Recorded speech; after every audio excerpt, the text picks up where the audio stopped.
Welcome back to Streamline Entertainment. It is Marvin speaking. I did listen to a brilliant video by Mamadi. Great work and respect on the Jay Slater case. And she was on about the last video on Jay's phones we had access to. And it seems like Lucy or someone, Ayub and Rocky, could have been in that video clip as she zoomed in on it. It's not clear, people, but it is possibly, looks like definitely Lucy in that white dress.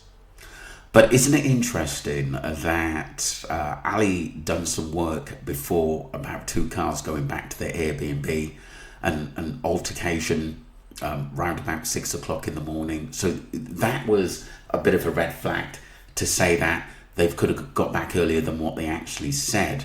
But obviously Lucy's statement of basically leaving early could just be a lie. Let's get straight into this. I just want to go back to a Joseph Morris video, which is quite important in some of the stuff he said. Let's have a listen, because like I said, we know that Lucy and Ayub like to run with the same narrative. I just think that they work together and coerce this. Right here, quote, he said on the phone to Brad he was taking a shortcut, so it does make sense, end quote. So why wasn't this said before? Lucy also makes a new claim that she looked all over the energy rave for Jay the night he disappeared, writing, quote, and oh, I was trying to get him to come back for ages. He was having none of it, end quote. And to me, this kind of strikes me as, oh, I just want to clear my name because everybody thinks we just left him there, but I wanted to add that we spent a lot of time looking for him and trying to find him. And we are good people. It just sounds like over-explaining, like if you were actually a good person and a good friend. Experts has had a look at this and analysis, statement analysis people, and they have said that Lucy overemphasizes in what she says. Sometimes it's more or less too perfect, as though it has been rehearsed, which many people have mentioned that about Lucy.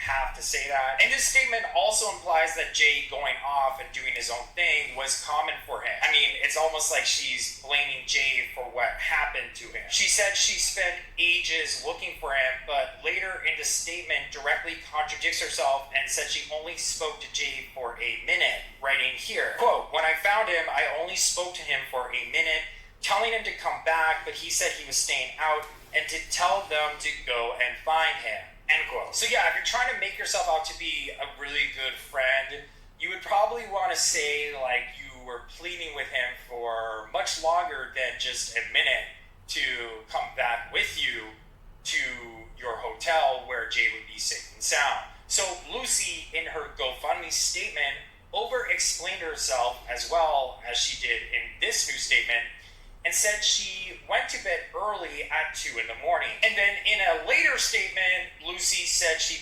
pleaded with Jay, with Brad, not to go back to the B&B with these strange men she didn't know, describing them as, quote, black and British, end quote. So she did know them. She did know them because, like I said, there are videos of them at Creamfields and someone who looks like Ayub there. She did know who they was. And I believe that Lucy knows a lot of the people very well that are involved in this case. And she certainly knows who Ayub and Rocky are. Jay only met these two men at 4 in the morning because that's when Jay left the rave and Ayub and Rocky said they didn't attend the rave. And then, of course, we learned that Jay left with these two men and possibly some other men at 6 in the morning. So it would be virtually impossible for Lucy and Brad to speak to Jay when he left with Ayub and Rocky and possibly some other men who are unidentified. Yeah, it looks like Lucy can't keep her story straight. I mean, from one statement to the next, it keeps changing and evolving to suit a narrative. And it looks like to me like it's possible that, you know, all these people are working together to try and get their stories straight. I mean, at one time, Lucy said she didn't know Ayub, but Ayub is coming out and saying that they're friends of friends and they knew each other. And then we learned Lucy also was able to call Ayub and tell him about Jay being in a ditch she apparently didn't know his phone number and was also able to show up at his place when she apparently didn't know his address. So she's constantly contradicting herself and not coming out and clearing things up by saying, well, yeah, I did know him. And that would just put a lot of this to bed. That was Joseph Morris. Do go and subscribe to him. He was brilliant earlier on in the Jay Slater case. It's just that I had to play this and go back to specific points that Lucy said.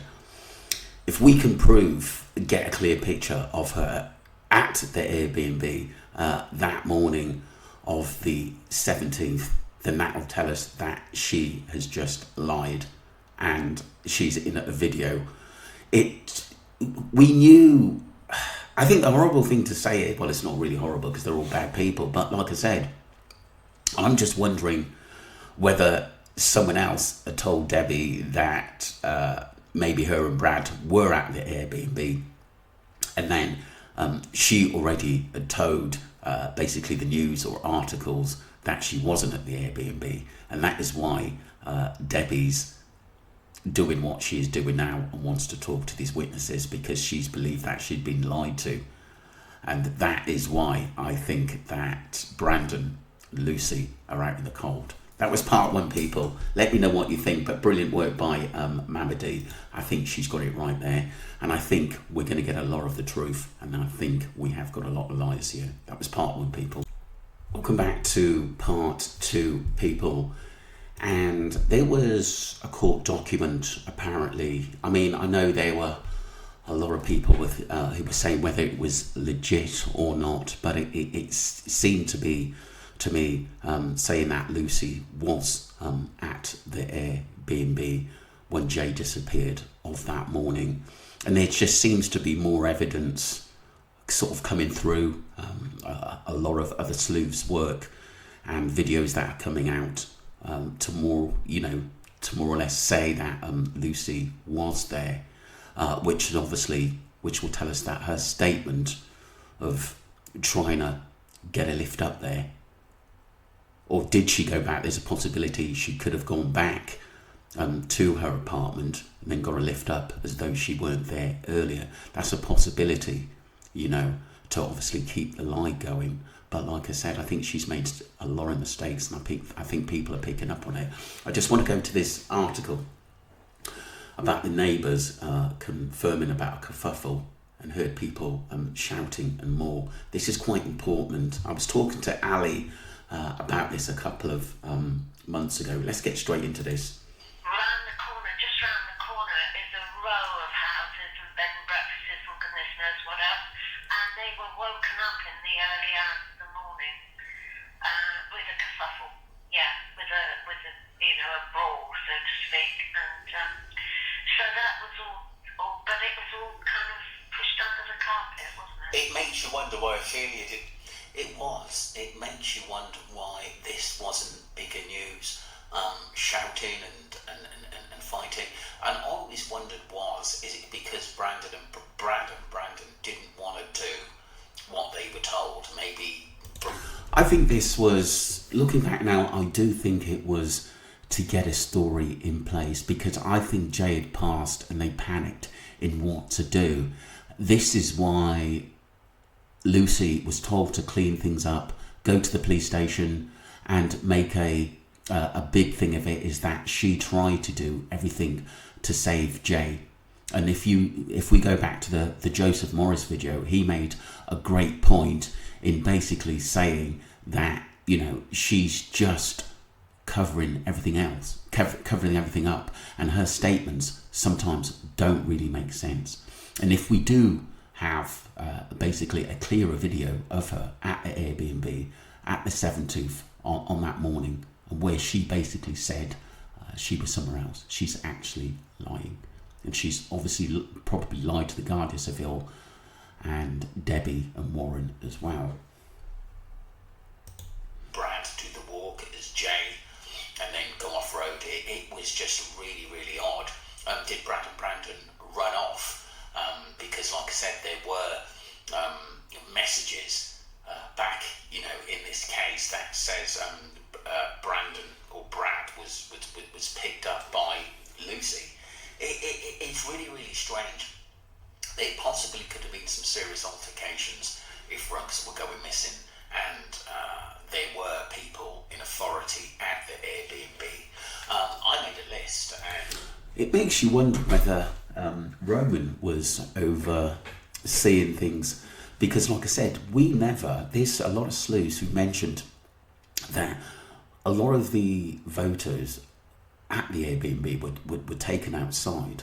We never actually saw a photo of Jay. I believe he passed before that, and someone was controlling his phone to make it look like Jay was there and hope that people believe it and it would all go away, but that's not happened.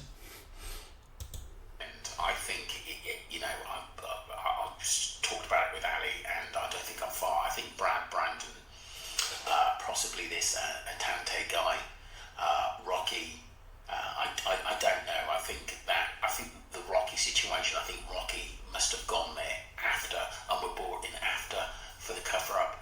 And I do think this Atante, the special guest, who we think that's got a villa nearby, Lucy, Roman and LK. I think that's it, people. I'm going to leave it there. If you want to go and see that video, it's Jay's phone found on the beach, a disturbance confirmed by a neighbour in Casa Abu Latina, and more. There was a article which Ali did dig it out. I've got it somewhere, and I will put it up on my channel, about obviously the altercation. I think it was before 5:50, around about that time, the early hours of the morning, and that could obviously be crucial. And there wasn't a big thing of it at the end of that. I wonder whether the police were called, or the neighbours did see something. And I do wonder whether it has anything to do, this altercation, with apparently a hammer attack, which was mentioned on something. But again, there's no proof of that. It just, makes me wonder whether that was true or not, although the lead to that, myself and Ali really looked into where Ali was talking to a lot of people in that area, and people on the ground there, but nothing come of it, people. But let me know what you think. But Lucy, again, in the forefront of this case, and I think that she's going to be caught out. And like I said, it's going to be interesting to see what questions she's asked, at the coroner's court by the family. Interesting stuff. Don't forget to subscribe to Streamline Entertainment, and let me know what you think, people. We march on. Justice for Jay Slater.